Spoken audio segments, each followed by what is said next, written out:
Ankara से Donald Trump के फरार की दिलचस्प घटना मीडिया में छाई हुई है। इजरायली इंटेलिजेंस की इनपुट्स की हकीकत और सच्चाई क्या है? अमेरिका के अधिकारी इजरायली इंटेलिजेंस के फैसलों और इनपुट्स के बारे में किस तरह की क़यास आराइयाँ कर रहे हैं? सभी ऑडियंस को सलाम, आदाब, नमस्कार। मैं हूं अहमद अब्बास। अंकारा से डोनाल्ड ट्रंप जिस तरह से वापस लौटे उस पर अब लंबी चर्चा शुरू हो गई है। आपको पता है कि डोनाल्ड ट्रंप ने नेटो की बैठक में शिरकत के लिए अंकारा का सफ़र किया था, लेकिन तब मामला बिल्कुल अलग रुख अख्तियार कर गया जब उनको ये पता चला कि उन पर अटैक हो सकता है। और उसके बाद फ़ौरन ये ऐलान किया गया कि सिक्योरिटी कंसर्न्स को देखते हुए डोनाल्ड ट्रंप कतर से गिफ्ट में मिले एयरक्राफ्ट पर सफ़र नहीं करेंगे, बल्कि वो सफ़र करेंगे एयरफोर्स वन में। एयरफोर्स वन जो वो एयरक्राफ्ट है जिस पे अमेरिका के प्रेसिडेंट सफ़र करते आए हैं एक लंबे अरसे से। अब हालिया वक्त में ये पता चला कि कतर से जो गिफ्ट मिला डोनाल्ड ट्रंप को एक एयरक्राफ्ट, उस पर सफ़र करने का डोनाल्ड ट्रंप ने फैसला किया है। बहरहाल ये ऐलान किया गया कि वो कतर से मिले गिफ्ट पर एयरक्राफ्ट पर वो सफ़र नहीं करेंगे, बल्कि एयरफोर्स वन पे वापस जाएंगे। और लेकिन हुआ ये कि वो डोनाल्ड ट्रंप एयरफोर्स वन के एयरक्राफ्ट में सवार हुए और फिर खामोशी से जो फूड कंटेनर था उसके अंदर बैठ के वो वापस उतर आए और ट्रक के ज़रिए वो एक दूसरे एयरक्राफ्ट में मुंतकिल हो गए जो कि आर्मी का एयरक्राफ्ट था, और उस पर बैठ के वो अंकारा से इंग्लैंड गए।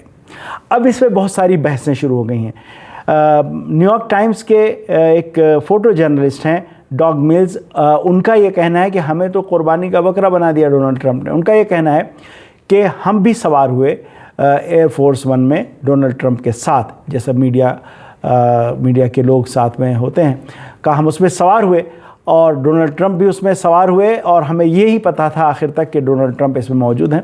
हमें ये बताया नहीं गया कि वो खामोशी से उतर के किसी और एयरक्राफ्ट में चले गए हैं।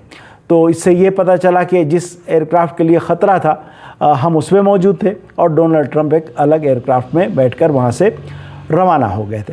बहरहाल ये एक नई बहस शुरू हो गई, लेकिन सबसे बड़ी बहस जो शुरू हुई है वो एक रिपोर्ट है वॉशिंगटन पोस्ट की, वो इस बारे में कि इजरायली इंटेलिजेंस ने जो इनपुट्स दी थी उसकी बुनियाद पर इस तरह का फ़ैसला किया गया। अमेरिकन इंटेलिजेंस, अमेरिका आप जानते हैं कि 16-17 इंटेलिजेंस एजेंसीज़ हैं अमेरिका की, उनका असेसमेंट ऐसा कुछ नहीं था, लेकिन इजरायली इंटेलिजेंस ने इनपुट्स दी कि डोनाल्ड ट्रंप की जान ख़तरे में है और उन पर अटैक हो सकता है। उसकी वजह से ये फ़ैसला किया गया कि डोनाल्ड ट्रंप का सफ़र इस अंदाज से अंजाम पाए।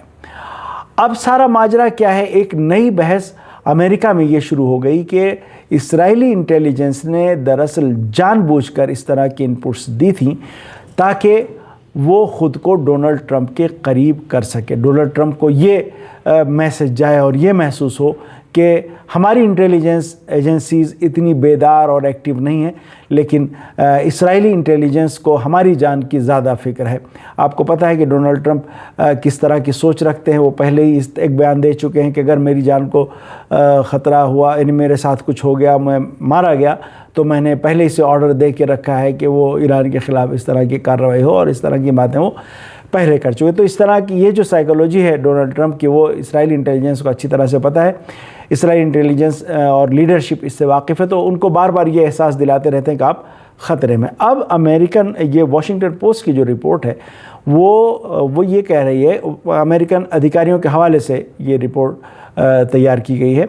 उनका ये कहना है कि हमें ये लगता है कि अमेरिका के फ़ैसले को मुतासिर करने के लिए इजरायली इंटेलिजेंस ने इस तरह की एक मंसूबाबंदी की और मंसूबे के तहत इस तरह की इनपुट्स दी जो कि नहीं थी, और उसके बावजूद इस तरह की इनपुट्स दी गई ताकि ख़ास तौर पर ईरान के साथ जो सीज़ फायर का जो वक्त चल रहा है और डील की जो बात हो रही है, तो उसको डीरेल किया जा सके।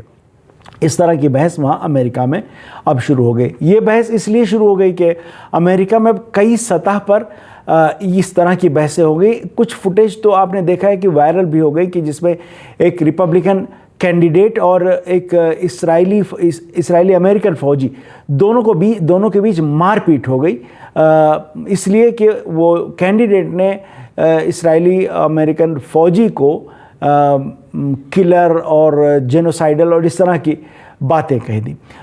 एक और वीडियो बहुत ज़्यादा वायरल हुई कि जिसमें एक इस्राएली और एक अमेरिकन एक किसी मुल्क के एयरपोर्ट पे एक दूसरे से मारपीट करते हुए नज़र आ रहे हैं। अमेरिकन ने एक्चुअली इस्राएली को यही किलर और बच्चों का कातिल इस तरह की बातें कह दी थी। तो एक माहौल अमेरिका में इस तरह का एक डेवलप हो गया है इसराइल के ख़िलाफ़। इसराइल को इसकी बहुत ज़्यादा फ़िक्र, आपने इससे पहले देखा कि नेतन्याहू बहुत ज़्यादा कोशिश कर रहे हैं कि किसी तरह अमेरिका के अंदर इसराइल की छवि सुधारी जाए। तो तस्वीर सुधारने का कोई मतलब नहीं है, मतलब ये है कि अमेरिका उसको बेवकूफ़ बनाना है। यानी जो इसराइल की जो पॉलिसियां हैं, जो गतिविधियां हैं, उसको देखते हुए इसराइल के ख़िलाफ़ नफ़रत बढ़ गई। हमने ख़ुद भी कुछ इस तरह के एक ऑस्ट्रेलियन टीवी चैनल पर डिबेट देखी, एक इसराइली मिनिस्टर की और एक अमेरिकन जर्नलिस्ट की, जिसमें अमेरिकन जर्नलिस्ट यही बार बार कह रहा है कि आप बिला वजह जो है वो हमको जंग में घसीटे हुए हैं, और सिर्फ जंग में नहीं घसीटे हुए, आप जंग को एक्चुअली ख़त्म भी नहीं करना चाह रहे हैं और चाह रहे हैं कि जंग एक के बाद दूसरी चलती रहे और अमेरिका भी इसमें पूरी तरह इन्वॉल्व रहे। तो अमेरिकन के अंदर इस तरह की सोच एक मौजूद है। अब ऐसे में मोसाद पे सबसे ज़्यादा इल्ज़ाम है कि उसने इस जंग में अमेरिका को घसीटने में ख़ास रोल अदा किया।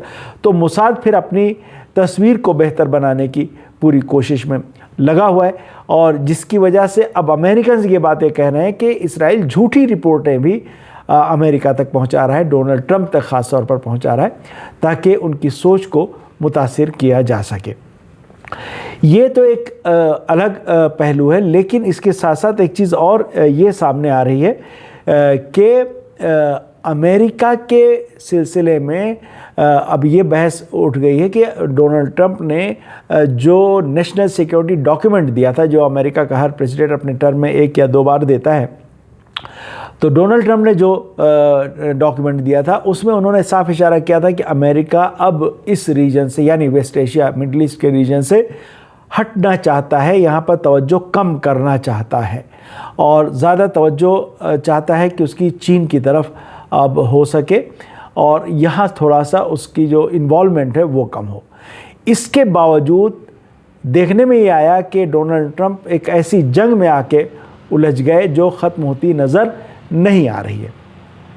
एक मकाला है फॉरेन अफेयर्स का, और इसका टाइटल है America's fatal attraction to war. अब ये एमा एशफोर्ड का आर्टिकल है फॉरेन अफेयर्स में। उन्होंने यही जायज़ा लिया कि डोनाल्ड ट्रंप ने जब इस बार दूसरा टर्न वाइट हाउस में चार्ज संभाला, तो बल्कि उसके पहले वो कैंपेन में भी बार बार कह रहे थे कि मुझे तो जंग ख़त्म करनी है और मैं यूक्रेन वॉर को कुछ घंटों में, कुछ दिनों में रुकवा दूंगा और गज़ा में पीस करवा दूंगा, इस तरह की बातें करते हैं। लेकिन प्रैक्टिकली क्या हुआ कि वो आके ऐसी जंग में फंस गए जो ख़त्म होती नज़र नहीं आ रही। स्ट्रेट ऑफ हॉर्मुज़ में आके वो फंस गए।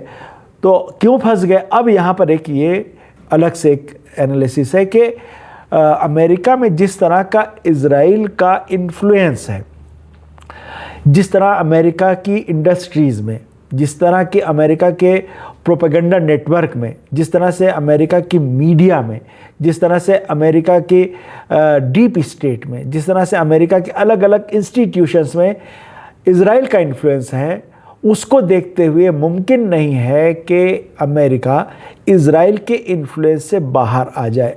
अमेरिकन लीडरशिप के फैसले अमेरिकन इज़राइली इन्फ्लुएंस के बाहर हों और आज़ाद होकर अंजाम पाए, ये मुमकिन नज़र नहीं आता। ऐसा हो सकता है लेकिन काफ़ी आगे जाने के बाद। कब? जब मौजूदा जो नौजवान हैं जो इज़राइल के बारे में बिल्कुल अलग सोच रखते हैं, वो अब जब वोटर से जब वो लीडर बन जाएंगे, उस वक्त हो सकता है कि फ़ैसले कुछ बहुत बुनियादी तौर पर बदल जाएं। इज़राइल को इसी चीज़ का डर है कि इसी वक्त माहौल इतना ज़्यादा ख़राब हो गया और जंग के नतीजे में वो गोल पूरा नहीं हुआ जो इज़राइल चाह रहा था, और माहौल पूरी तरह से ख़राब हो गया। तो कहीं माहौल और भी ज़्यादा ना ख़राब हो जाए, इसकी फ़िक्र इज़राइल को सता रही है। अब यहाँ पर कुछ अमेरिकन एनालिस्ट इस तरह का असेसमेंट रखते हैं कि इजराइल हो सकता है इस कोर्स को बदलने के लिए, इस माहौल को बदलने के लिए कोई ज़्यादा बड़ा कदम न उठा दे जिससे अमेरिका को नुकसान पहुँच जाए। तो आज के लिए इतना ही। अगली वीडियो में और अपडेट्स के साथ हाजिर होंगे, तब तक के लिए इजाज़त दीजिए। खुदा हाफिज़।